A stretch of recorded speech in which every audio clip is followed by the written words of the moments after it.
L'asthme de l'adulte est une maladie fréquente et qui se manifeste par des crises d'essoufflement, des crises qui peuvent être brutales, soudaines. D'autres fois, il s'agira d'une succession de petites crises, mais qui engendrent une gêne quand même importante. À d'autres occasions, il peut s'agir de crises véritablement dramatiques pouvant amener à l'hôpital. Les causes de cet asthme sont multiples. Tout d'abord, toute inflammation bronchique peut être responsable de crises d'asthme. Ce sont les causes infectieuses, telles que la grippe, par exemple. Bien évidemment, la qualité de l'air est importante.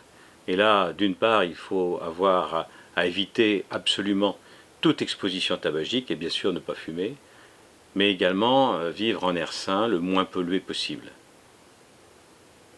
L'autre cause de l'asthme, ce sont les maladies allergiques, et là encore, l'éviction des allergènes reconnus doit être effectuée. Et puis, dans certains cas, d'autres manifestations peuvent survenir à l'effort, ce sont les asthmes d'effort, qui se manifestent lorsque l'on finit ou on récupère de l'effort. Le diagnostic est facile.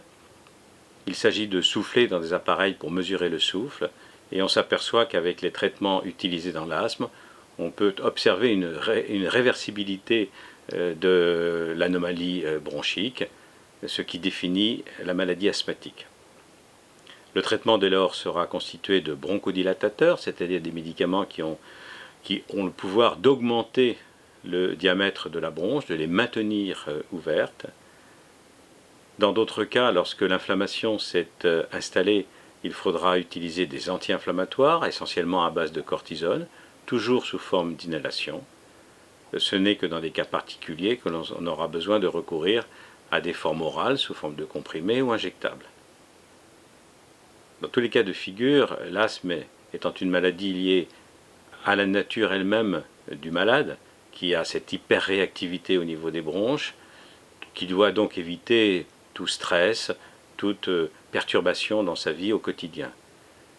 Mais on doit également faire attention à ce que la maladie ne se dégrade pas pour engendrer un retentissement respiratoire, ou plutôt général, qui fera en sorte que la personne aura de moins en moins la possibilité de faire des activités physiques. C'est justement le maintien de ces activités physiques, voire même la pratique d'activités sportives, qui permettra de maintenir en bon état de santé un malade asthmatique bien équilibré.